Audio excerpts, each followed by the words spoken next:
Guys, so today we're going to be looking at the creative and direct response in your ads. This is really, really important because it doesn't matter how good your targeting is, it doesn't matter how amazing your landing page is or your offer. If you're not communicating it properly, no one's going to get it, right? No one's going to resonate with it. No one's going to notice the ad in their newsfeed, and no one's going to click on it. So this is an integral part of being a successful Facebook marketer. It's very, very hard to find very good Facebook marketers for this very reason, because not only do you need to have a really solid understanding of the platform, how to, optimize, how to target, how to set up different ad formats and campaign funnels, but you also need to sort of have a knack for copywriting in many ways, and also an understanding of the type of creative that's going to work well on Facebook, and in particular with your audience or your type of vertical. So here's what we're going to cover today. We're going to look at a recap of all the different ad formats that are available for you at the moment in Facebook. We're also going to look at creative best practices. So we're going to look at some big Facebook no-nos. And for some of you, you may already be familiar with these. And for others, this is maybe going to be a bit of a shock and explain why some of your ads in the past got shut down or didn't work. We're going to have a look at the tools for creating great visuals. And these are tools that we use in the agency. And then we're going to look through at creative for e-commerce, creative for coaches, consultants, and experts, and then also creative for service sector, so realtors, financial planners, and insurance. So let's dig right into it. In fact, one of the things I forgot to mention here is we're also going to go into the direct response especially for the coaches, consultants, and experts. All right, so let's dig into it. So the first type of ad format that is most commonly known by everyone out there, this is the one you'll see the most on your newsfeed, is the single image. And this is usually a link to a website. And it's basically a 1200 by 628 image. And you can have a call to action button. You've got a nice headline. You've got a description. And then you'll have a display URL. So that's where you see airnewzealand.co.nz there. Now, for this type of ad, it's very, very, very common type of ad, and it's probably the most used one that you will ever use for your clients, right? It's the one you'll get the most leverage from for your clients. Here's what you want to bear in mind. Now, on the topic of the display URL, so again, that's where you see airnewzealand.co.nz.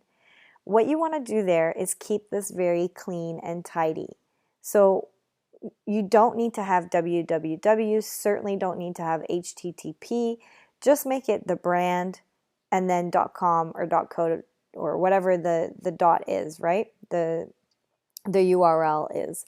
So you don't actually need to make it the actual landing page. It doesn't mean anything. All it is showing people where it's potentially leading them to. So if you're using a ClickFunnels page, for example, you don't have to write down clickfunnels.myclient.com. So keep it really nice and tidy and just use the brand domain name or URL, if you will. Now, for e-commerce or brand type clients, you want to keep the copy to the cold audience as short as possible. And in fact, for any type of awareness type of campaigns, shorter copy is always going to work best. However, if you're doing direct response, especially for coaches and consultants and service sector, you're going to want to use more long form copy. So a piece of copy with 80 words in it is simply not going to work. It's just not going to be enough to get people to convert. So just as a recap, if you're doing top of funnel brand awareness type stuff, you want to use shorter copy. It's going to get higher click-through rates and more engagement. But if you're doing direct response with coaches and consultants, online courses, and service professionals, you're going to want to use more long form copy. We're going to go through some of the best practices for imagery in terms of what tends to work best in the newsfeed. But as you can see, bright colors, intriguing angles tend to draw the eye in. The next ad format that we're going to look at is the carousel. So these are the cards, so the one-by-one cards that you can essentially scroll through by clicking through here. So you can essentially have 2 to 10 cards or images. Now these can be still photos, like what you see up there, or it can be videos as well. So Facebook recently rolled this out where it will allow you to have those as videos. They are square formats, so if you don't upload a square image, Facebook will crop it as a square. And then each card has its own call to action button, but it's all the same. So you can't have learn more for this card and shop now for this one. It is one call to action button for each one, or you don't have any for all of them. And each one of these cards links through to a separate link, a separate URL. So this one could lead to one product, whereas this one could lead to a different product. Now, obviously, in the example used here, all of these will be linking through to, I assume, the same link. Now, you might be wondering how you can achieve this. Perhaps you've seen these types of carousel out there where they have broken down the image into different carousel cards. Well, it's actually a really, really easy thing to do. And the reason it's really great to do is because it's highly engaging stuff, right? People are prompted or they're compelled to click through to see what the rest of the ad is. So especially if you've got videos where someone is moving from one side of a carousel through to the rest of the carousel, this could work really well. So the way that you would do this is essentially just design one long one long image. So the height is always 600 and the width is also 600. So let's say you want to have 4 cards. All you're going to do is you're going to multiply 600 by 4. And you're going to design your ad by 600 by 2400, right? And that will be one long image that you're designing. And then you're just going to upload that same image into each of the carousels, but you're going to use Facebook's native cropping tool to crop it at the correct interval, so at the right space. So it's actually a really, really easy thing to do. You actually don't need to divide this up in Photoshop or, calculate this in Photoshop. You just use Facebook's native cropping tool and you just build one long image, and that's how you achieve this. This is the same thing with video. That's exactly how you do that with the video, where a ball starts rolling here and then it rolls all the way through to the end of the carousel. So I highly recommend you try this out with some of your clients. With e-commerce, you might find that you're better off doing single image of the products. Another ad format that we're going to look at is Messenger. Excuse me, I've got a little tickle in my throat. So Messenger is brand new. Now this is what it looks like. This is appearing inside of Messenger. In essence, it's almost like a link click campaign, very much so in the sense that the image that you have to upload also is going to be cropped to 1200 by 628. Same as our single image. And you have a headline and you also have a description, and you can also have a call to action as well. And you've got your little copy here that you're writing to as well. So this is what it looks like. It's very similar to a single image link click ad format, but obviously it appears in Messenger, so the format changes a little bit. Now what you want to remember here is that this is always going to be sent to a custom audience of people that have messaged your page, right? So you can only use this ad with a custom audience of people that have already messaged your page. So in essence, these are what we call a warm audience. They've already sent you a message, so they have interacted with you before. So what you want to bear in mind with your creative or your copy or your content here is that you want to make your language a little more informal than what you might normally do. Because you are speaking to people that have already messaged your page. Now, at the moment, you can only create a custom audience of everyone that has messaged your page within a certain time frame. So some people might have messaged for complaints, some people might have messaged for product inquiries. So really consider this carefully when you go to create one of these ads, because bear in mind your ad will be sent out to everybody that has messaged. And then we have the video ad. So this is probably another one of the most popular ads that we see out there. And the reason for this is that Facebook loves video. They have made they've made no secret that they're basically trying to dominate the video space. They're trying to take YouTube down and the TV advertising spend. So they are really preferring video. At the moment, you can get video views for as low as 2 cents, 3 cents a video view. It's cheap as chips. So you can create really, really large custom audiences, so retargeting audiences, for really, really cheap. And this is why advertisers are using video and leveraging it so much. So the format of a video is 16:9.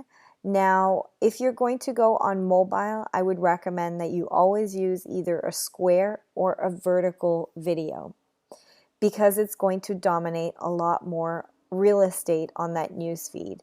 So if you use a landscape video on a mobile placement, it's not very it's not very high, right? So it can get lost in that mobile news feed quite easily. Whereas if you go square or vertical, it's going to take up almost all of that news feed real estate while they're scrolling past. So it really captures the eye. To do this, to upload a square or a vertical, you need to make sure that the video is already in those dimensions when you upload it. So if you're going to upload a square video, you have to make sure it is exactly 1:1 by the time you upload it into Facebook. Otherwise, Facebook is going to add some big black bars on the side of it. So simply upload it as a square image and use your editing software to do this. Now, for awareness type videos, you want to keep this nice and short and sweet, especially top of funnel stuff. But for direct response, so for someone booking a call or going to a webinar, you want to make this a little bit longer. So aim to have 2 minutes. This includes e-commerce as well. If you're aiming for direct response, you want to have longer form video here. And next we have slideshows. So video can be very high production cost, right? You have to film it, there's editing, there's the talent that goes into it. So if you don't have the capabilities of producing a video, what you can look at doing is a slideshow. And this works really, really well for e-commerce. So what you can do is just upload up to 10 photos of the products or whatever it is that you're trying to create a slideshow of. And Facebook will rotate it almost like exactly like a slideshow, right? And it's almost going to operate like a video. So this is a really easy way to essentially leverage Facebook's preference for videos without actually having to pay the high production costs of producing your own video. So in this example here, what you'll see is that the brand Marks and Spencer, so their e-commerce, has uploaded 10 photos. This isn't a moving image here, but this is a slideshow and all of the photos rotate through. And what they've done, because it's not clicking through, is they've simply have their copy and then they've got the link. So they're using a shortened link here, but you could put your link here where people could go buy.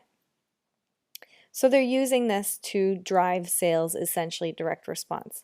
Now you can also create a custom audience of people that viewed this slideshow. So that's another great feature and highly beneficial.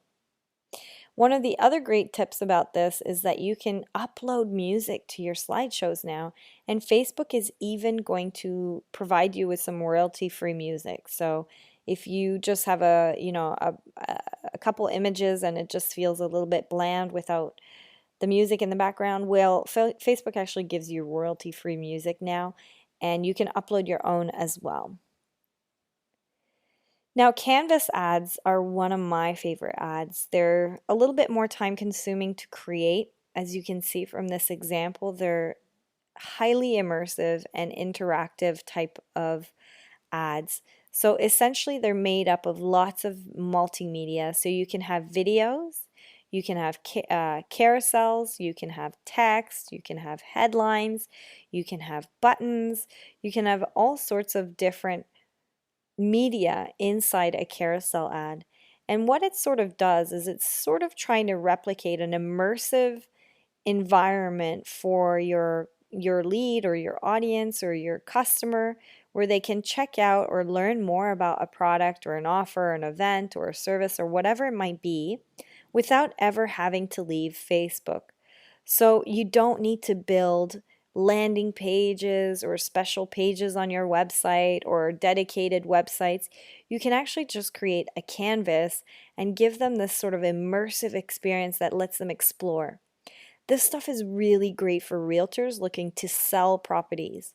So they'll have photos of the house, they'll have information on the neighborhood, they can even have a map, they can have more details so someone can check out all the details of that property without ever going to what is often a very bad website, right? Without being directed to what is often a very, very bad and horrible user experience type of website. Now we've got lead ads. So these are also great if you want to bypass websites and you need to collect information. So you need to collect leads. So that could be an email, it could be a phone number, whatever that might be. In the past, what we would do as marketers is create a squeeze page, a landing page, send people there to opt in or access something for a download or request a quote. But now all of this can be done within Facebook. So I highly recommend you actually test out lead ads before you go and build out squeeze pages or landing pages for opt-ins or quotes because it's much less work for you. And if it works, fantastic. It just saved you a whole bunch of time and effort building out and testing potentially very leaky lead pages. So a lead ad looks like a normal single image link click ad. It's got the 1200 by 628 image. Now you can actually use any ad format for this as well. So you could use a video, you could use a carousel ad. And when the user clicks on it, essentially it's going to ask them, just like in here, what some information that they can then populate. Now, I would recommend that you always go for the context card. It's not in this example here, but a context card just gives a little bit more information before it goes straight into asking them for information. And we found that that tends to convert a little bit better. And finally, we have dynamic product ads. So these are essentially the creative in here, these images and the copy are not things that you will be able to edit out. These are going to be pulled straight from your product catalog, and essentially Facebook will feed out the image and the headlines based on that person's interest or what they last visited on your website. So the only thing you'll be able to control with these types of ads is the copy at the top. Now, a really good tip around this is to bear in mind who you're retargeting. So are you retargeting people that abandon their shopping cart? If that's the case, you kind of want to remind them of that in the copy, right? You want to remind them that, hey, you left some stuff in your cart, or hey, don't forget these deals, they're going to expire soon.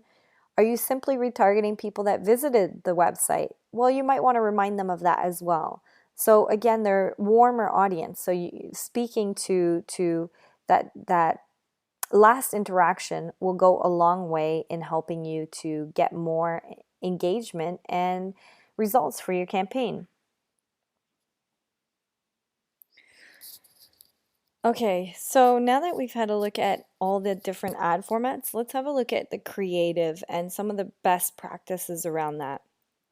So normally what Facebook recommends is running with some bright, bold, or high contrast images.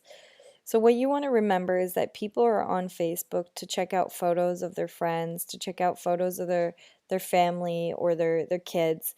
So you really want to sort of have creative that is going to disrupt that newsfeed. You're competing against photos that are very high affinity, right? So it's entertaining content and then it's their contacts, their friends, their family, their peers. So what you want to do is stand out, and what they recommend is bright bold colors or high contrast. We've also found that images with smiling women, especially when you're targeting a male audience, works really, really well for high click-through rates. And actually, kittens, sadly, it is true, kittens and puppies do get higher click-through rates as well. One of the other tricks that is not used a lot, however, for higher click-through rates is using emojis in the copy. So obviously only do this if it's brand appropriate, but another thing that you can look at as well is alt codes, and I'm going to run you through those in a moment and show you an example of how we could use those. Indirect response, so where you're trying to get someone to take an action right away, such as buying or registering or filling out a form, you want to include a link in the copy as well.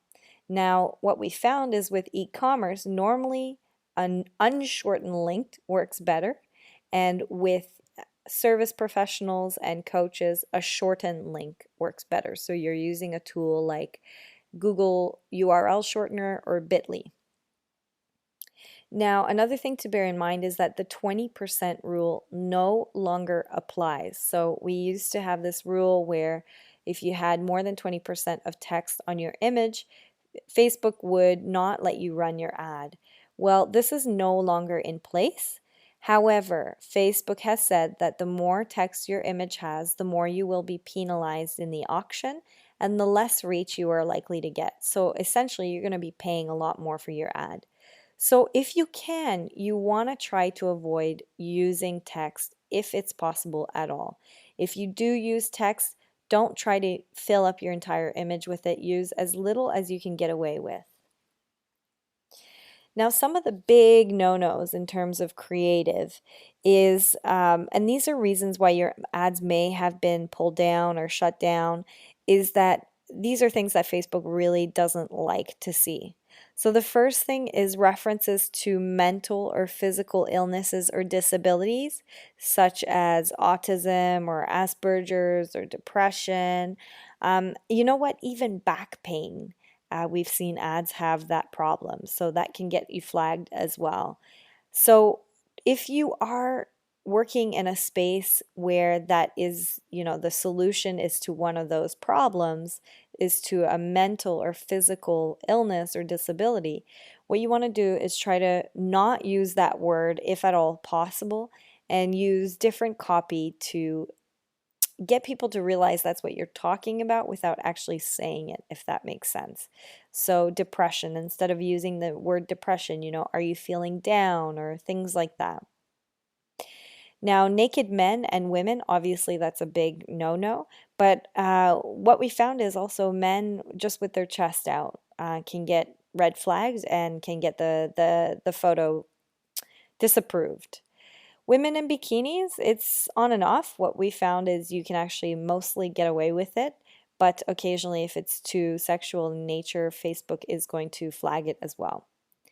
Trademarks for obvious reasons. So if you've got a client that is swiping things and has, The Walking Dead or anything like that in their ads, that can definitely get you red flagged, if not shut down the entire ad account.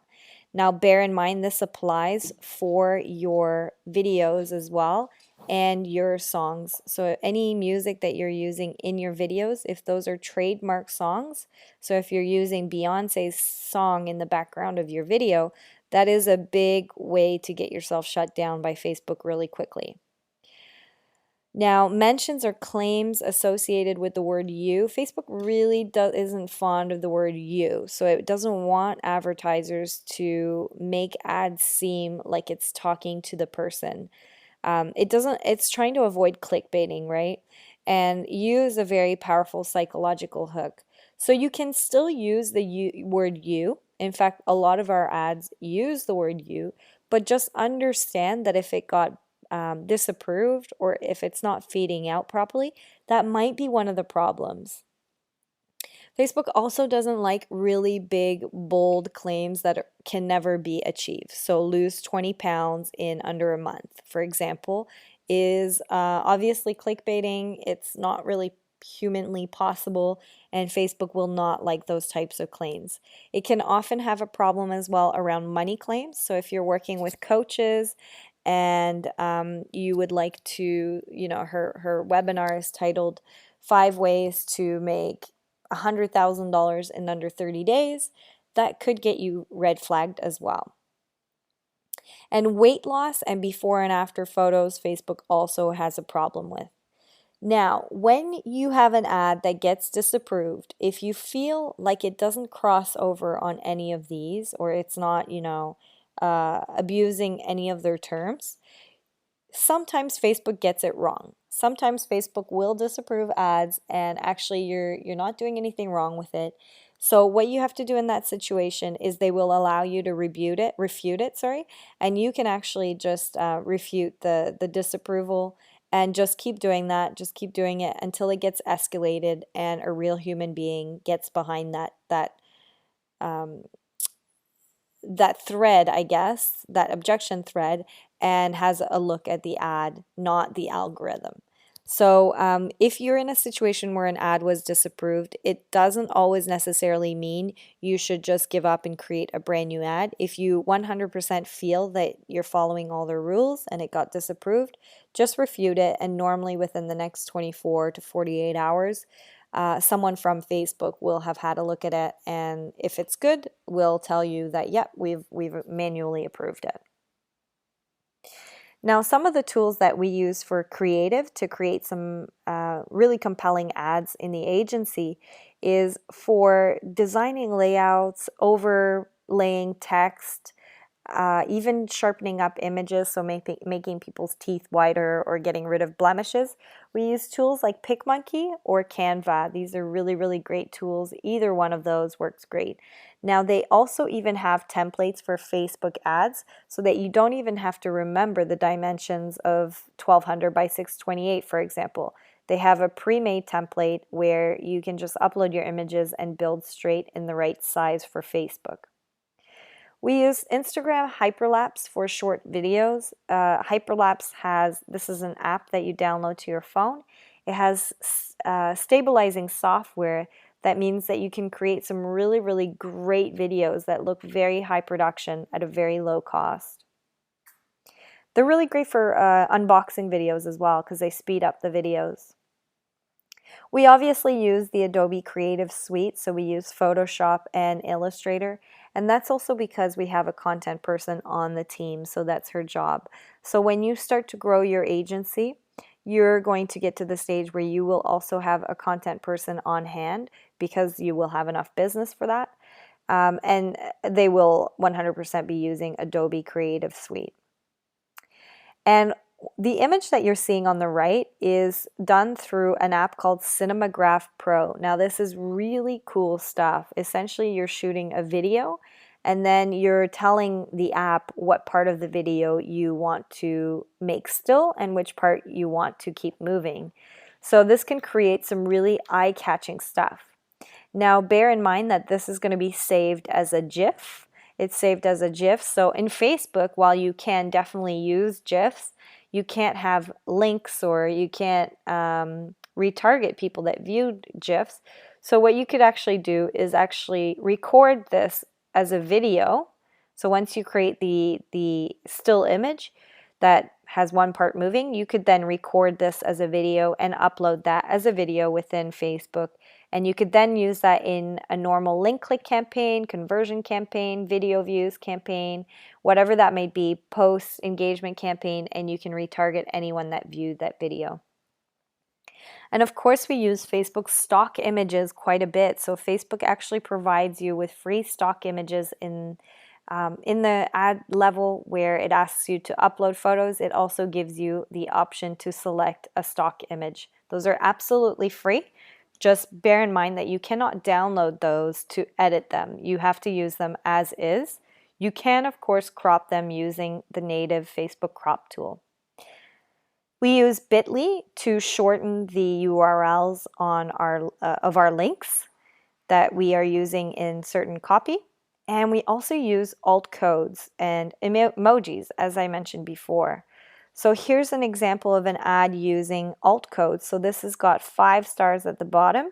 Alt codes will work. The beautiful thing about them as opposed to emojis is that they work across any type of device. So sometimes emojis will look funny or will break depending on the device the user is looking at them at. But with alt codes, these will work across any type of device. So essentially you just Google alt codes into Google and whatever that might be, you might want a star and you'll copy it and then you'll just put it into your headline or your copy like you'd normally punch in text.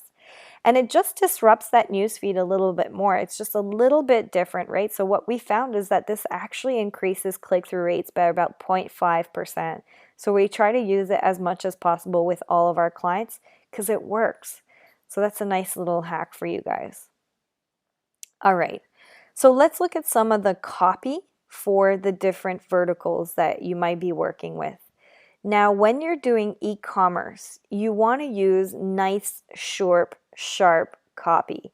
This is definitely what we call direct response. You're trying to get people to buy the product. So this is not necessarily top of funnel where you're raising awareness of the product. This is, buy my stuff. Here's an ad. It's going to take you to the sales page. I want you to buy this product.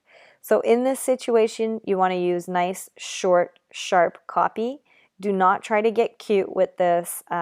Sometimes we see headlines saying, oh, the treasury is now open.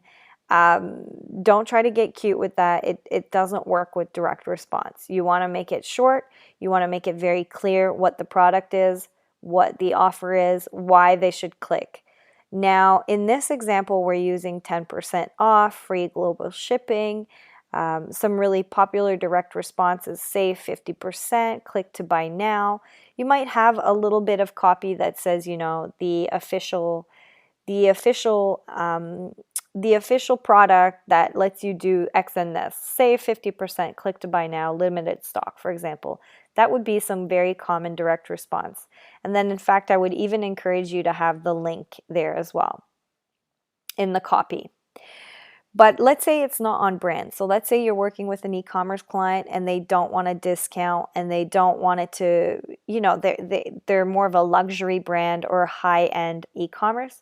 Some of the direct response you then want to use is just remind them of the watch and maybe of the product and maybe just tell them limited stock, selling out, things like that. So you can still use direct response without using, save now or save 50% or click to buy now or all of that stuff. But you still want to keep it sharp and to the point and create some urgency in some shape or form. Now, if we're looking at the service sector, so in this example, this realtor is essentially giving a free home valuation to capture leads. So this is obviously an example ad here, but what we're looking at here is a cross in terms of the copy between e-commerce is very short, so you're going to use nice short copy. It will normally start up here. With service sector type brands, it's not going to be long form like a coach, consultant, or online course would be, but it's going to be sitting somewhere in the middle. So you're not going to get away if it's too short. It's not enough for people to fully understand and give you details. But you will get away if it's somewhere in the middle between long form and short form. And the reason for this is that normally these types of clients are asking for leads, and normally a lead is an email or a phone number or a quote request, right? So they're not quite buying and they're not quite signing up to, a product that they don't think they really need yet or they don't know they need. It's something that is generally there is a market already out there for, and so it's fairly simple to tap into, so you can get away with some medium form type content. You want to lead in with a hook or a lead magnet, so you want to have some type of offer if you're working with a service sector. So in this case, she's giving away a free home valuation. It could be a free moving truck if you get a quote through her. She might be giving away fuel vouchers, whatever that might be. Generally speaking, for these types of clients, you will need a hook or a lead magnet. You want to use the link in the copy, as you can see here.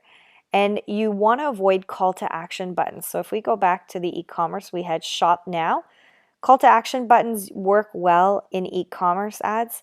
For service sector and coaches, consultants, we want to avoid them because customers know, people on Facebook know now that those are ads. So it sort of puts them off a little bit. So the less you can make it look like an ad, the more engaging it will be, the higher, your click-through rate will be, the better your conversion rate will be, essentially. And just to clarify here, this should have been removed. So they shouldn't have used HTTP. They should have just gone genexample.com to keep it nice and clean.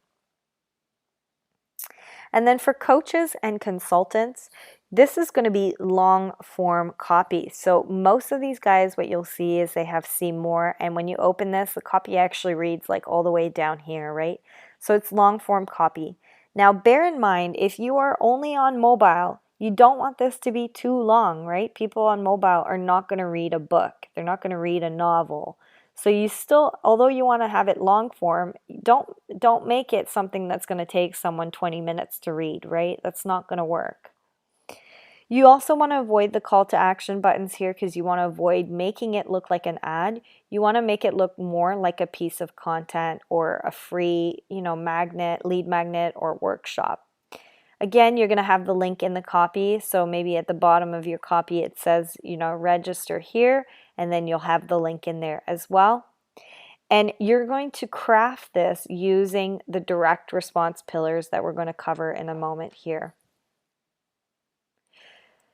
So the way that we put together direct response copy for our coaches and consulting and online course clients is we have what we call pillars. If you went through the training module on how to build your own funnel, or the verticals to use, you will have learned the strategy that we use here. So essentially it's 3 slides that we have. The first one is called the awesome, the second is called the bad, and the third one is called the without, even if. And all we do when we go through these is we go, what is the target audience? What is the offer? Okay, so what is the awesome scenario? What is the scenario that they want to be? What do they want in their life or their business that my client can help them with, right? What would be the perfect scenario if they worked with my client, with my coaching client? What would be the bad? So if they didn't work with my coaching client, what could potentially happen? Where are they at right now? What are the pain points? And then what do they think they have to do? Or what objections do they have? What beliefs or misconceptions do they have that they think needs to happen in order to achieve the awesome, but that really aren't true? So some of the tips that I have here to help you craft some really great direct response is the first thing you want to do is actually look at client testimonials of results that your client previously achieved. And you can pull from this. So let's say your client let's say your coaching client helped one of his clients make $30,000 in 1 month. Well, obviously that's a bullet you want to use here. Make $30,000 in 4 weeks. Or, find your soulmate in under 2 months. Whatever results that you got, that's some of the bullets that you want to start building from the actual testimonials. You can also go on Amazon.com and you can start searching books around the industry that your client works in. So let's say your client helps businesses market themselves. Let's say they help hair salons market themselves. Well, you can go on Amazon.com and just search marketing for hair salons. Start going through all of the books, go through the descriptions of the books, and you might find some of them have some really great direct response. So direct response will be anything that centers around outcomes, right? So it will be how to, generate 3 to 4 new leads in your hair salon without having to spend lots of money. That is fantastic direct response there. So you can swipe some of the stuff there. You can go on YouTube as well and search, for example, in this example, search digital marketing for hair salons. And there's going to be lots of videos around this. And pay attention, listen to what they're saying. Normally, they start off the videos saying, hey, are you trying to do this? Do you want to do this? And that is the awesome, right? Those are the outcomes people are wanting. And of course, you can always ask. So you can go in Facebook groups and say, hey, all you hair salon owners, what is it that you want in your business? What would a perfect business look for you? And those responses is awesome direct response. You can literally copy and paste that stuff, and that would be the awesome. Now, under the bad, this is the same as the awesome, the same tactics, except these are the pain points. So instead of asking people, what would your perfect business look like? You would say, what problems are you facing in your business right now? And what they're saying there are the pain points they're trying to get away from.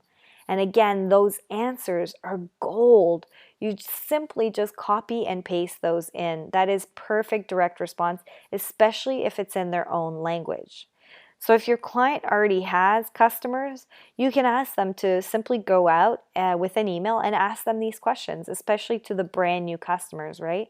What is it that you are facing in your business? What are the problems? What would the perfect business look like, right? And again, go on Amazon, go on YouTube. For example, on YouTube, the videos might be saying, hey, are you a hair salon trying to generate new clients? Do you want to do X and X?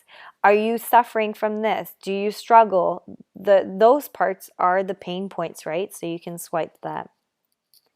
And then the even if, without are those misconceptions or the possible objections. So for example, we recently had someone we worked with that was helping people become an influencer essentially. And some of the misconceptions around that was that you had to be, working in your field for a long time. You had to have a lot of experience to get there. And you also had to be like a best-selling author or have appeared on TEDx or something. So this is where you go, even if or without having to be a best-selling author or without having to spend thousands on ads. Figure out what those misconceptions are. And again, the same strategies that we use. Now, once you have those 3 slides, the awesome, the bad, and the without, even if, all you do at this stage is you simply put them together. So that's how you craft your copy. You will go, are you trying to insert the awesome? Without, insert without, or even if. Do you struggle with, and then you'll insert the bad, and you just start swapping and changing and rotating between them, and that's how you craft direct response copy. It literally is that simple. I wish it was more complicated than that, but it literally is that simple. Now, the more you do this, the more you will become very skilled at this, and the more skilled you are at this, the more money you're going to earn in your own funnel and for your clients. The ability to have exceptional copywriting or direct response copywriting skills can make or break a business online, right? Most of the very got to this stage because they were able to clearly communicate and storytell through direct response. So while you might not, you might falter or find it a little bit difficult initially, just trust that the more you do this, the better you're going to get at it, just like anything else in life. Also, the more you do this, the more you're going to start to pick up on really bad direct response out there. You'll be able to identify really poor copy and really great copy. So even if you're not working with the coaching or the consultant or expert type of vertical, I would highly recommend that this is a skill that you start honing for yourself, because in your own funnel, this is going to change. This is going to be the difference between you paying $100 for a lead and $30 for a lead, which could long-term save you hundreds of thousands of dollars, right? So it's definitely a very good skill to pick up on. And if you ever decide to work with that coaching or consulting vertical, it is 100% a skill that you need. Now, if you decide to hire someone on your team to do this for you, that's absolutely fine, but you will still need to manage that person to some extent, right? So having a basic knowledge of this is important. And that's essentially the creative that you will run with on Facebook, the different ad formats and creative and copy that we use, and how to use them strategically in your client campaigns. Again, if you have any questions whatsoever, or if you want me to review your own creative, take a screenshot and submit it via the help desk. I'd be more than happy to give you some feedback around your copy, your headlines, and your direct response.